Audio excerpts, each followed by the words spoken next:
Beyer Peacock and Company of Gorton built locomotives for just about every continent and country on Earth.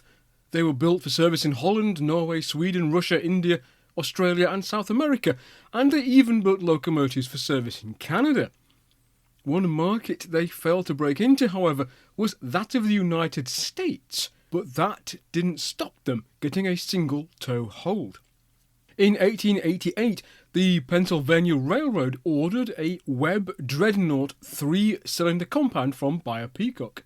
They had originally intended to purchase one directly from the London and North Western Railway, but following a court injunction of 1875, in part brought by Richard Peacock, it was ruled illegal for one private railway company to build locomotives for another. So the order went to Beyer Peacock, and this would be the first of many compound locomotives built by the firm, including its famous articulated Garretts. Pennsylvania was ordered as an experimental machine, primarily to assess the economies of working offered by a compound locomotive. Webb's locomotives on the London and North Western Railway presented considerable cost savings on coal, and the Pennsylvania Railroad, which was then spending $2.5 million annually on coal, was interested in making savings. The Pennsylvania Railroad had examined the compound locomotives working on the Brooklyn Elevated Railroad, which showed an annual saving of 25% on coal. Comparable figures were gleaned from the Mexican Central Railroad and observations of compound locomotive working in France. With high coal costs, with coal costing anything between $3 and $11 per tonne, this was an important economy, so the Pennsylvania Railroad decided to import one of Webb's locomotives to see what it could offer to them. 1320 was ordered not just for its fuel economy, however. It was ordered to assess the performance of a 3-cylinder layout, and also to assess the belief then current in the period that for high-speed running, coupling rods were in fact a hindrance rather than a help. And this was something which Francis Webb, like Patrick Stirling and Robert Stephenson before, agreed with. 1320 was delivered on the 6th of February 1889 at a cost of $15,635.16. Some $6,985 had been paid on import tariffs, $735.25 for shipping, and $344.10 in other incidental costs. Arriving with her in the United States was one E. Barker from Beyer Peacock and Company, one of their senior fitters, who was to re-erect the locomotive and was to supervise its running. In addition was driver Bert Hitchin from crew, a member of LNWR staff, who was well versed in running of these compounds. 1320 was put in service on the 13th of March 1889, but almost immediately ran hot on both the locomotive and tender axle boxes, with the bearings having to be taken out and have white metal liners put in. Other modifications carried out, including the replacement of ram's-bottom safety valves with the pop type, a new and much enlarged camp with front doors, a cowcatcher, an enormous front headlight, a bell and a gong, as well as a Westinghouse pump for air brakes.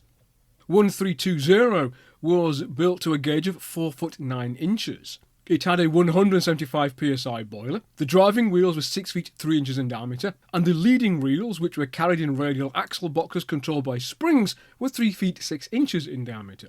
The two outside high-pressure cylinders measured 14 by 24 inches, and the inside low-pressure cylinder was 30 inches by 24 inches.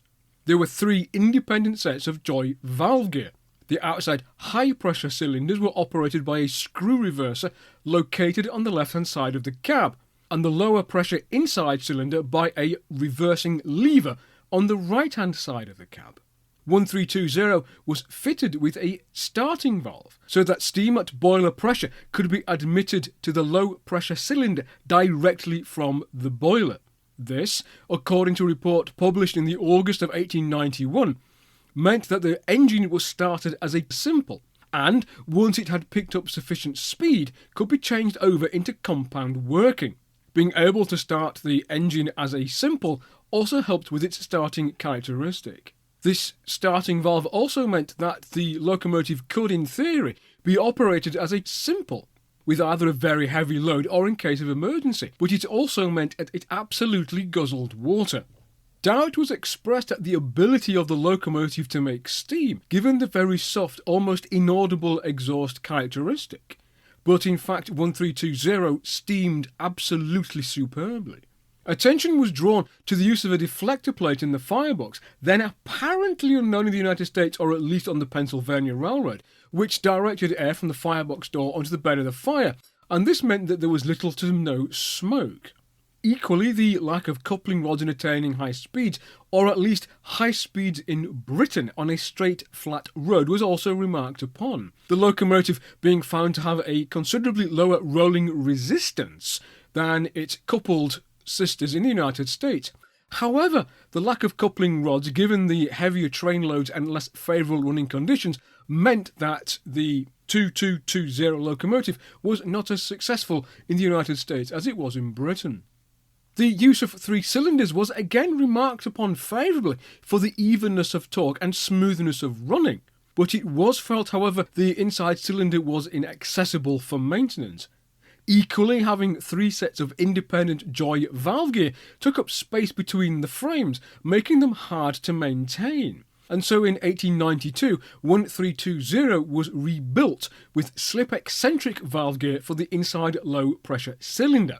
1320, however, was found to be a rough rider, and this was due to the shortness of its springs. One report published in 1889 notes that despite the Pennsylvania Railroad being renowned for the excellence of its track, 1320 shook and bounced about like a wild thing, as it had been, and I quote from the report, designed for very smooth roads, end quote, which were not available in the United States. The tender with its water scoop was held up as quote-unquote a model of economical design. It was easily repaired, it was lightweight from having a wooden frame. It rode as well as any passenger carriage, and thanks to the presence of the water scoop, meant trains did not have to stop en route to pick up water. Above all, one thing which was remarked upon the most in all the reports of the locomotive was the quality of its build and workmanship displayed. Several American railroad journals in the period thought the build quality of 1320 was superior to anything then produced in the United States. Particular attention was drawn to the quality of the rivet and the boiler work, something for which Beyer Peacock was justifiably proud, and indeed famous for, around the world. On running trials on the 21st of October 1892 between Jersey City and Newark, 1320 achieved a maximum speed of 55.3 miles per hour with a train of 2 long and heavy bogie carriages. This made her the slowest of 4 locomotives under trial, but the 3 American-built locomotives were much larger and at higher boiler pressures. However, in terms of coal consumption, 1320 was noted to be burning around 20% less coal than the simple locomotives then in use on the Pennsylvania Railroad. In fact, the Northwestern Locomotive Journal reported that of 4 locomotives used in a trial run from Jersey City to Philadelphia and return, which included 1320, a Schenectady compound, a Schenectady simple, and a Pennsylvania simple, that 1320 was burning 45 pounds of coal per mile. The Schenectady compound was burning little more at 48 pounds per mile, whilst the other 2s were burning a whopping 62 pounds of coal per mile. But this figure of 45 pounds of coal per mile was extravagantly high compared to the experience of running dreadnoughts in the United Kingdom, where their class as a whole was burning as little as 38.6 pounds of coal per mile. This difference in coal consumption suggests either the quality of coal in the United States was lower with a lower calorific value, or that the fireman was more heavy-handed. At some point in its life, 1320 was fitted with a new inner firebox because the original had become distorted, suggesting at some point that the water level had been allowed to drop dangerously low. 1320 ended its days in a far less glamorous role than an experimental locomotive working ballast trains. Following condemnation of its boiler, 1320 was withdrawn in 1896 and was scrapped on the 27th of January 1897, bringing the curtain down on a remarkable experimental locomotive and the only American peacock. I hope you have enjoyed this video, and if you have, please like, share and subscribe and leave a comment below.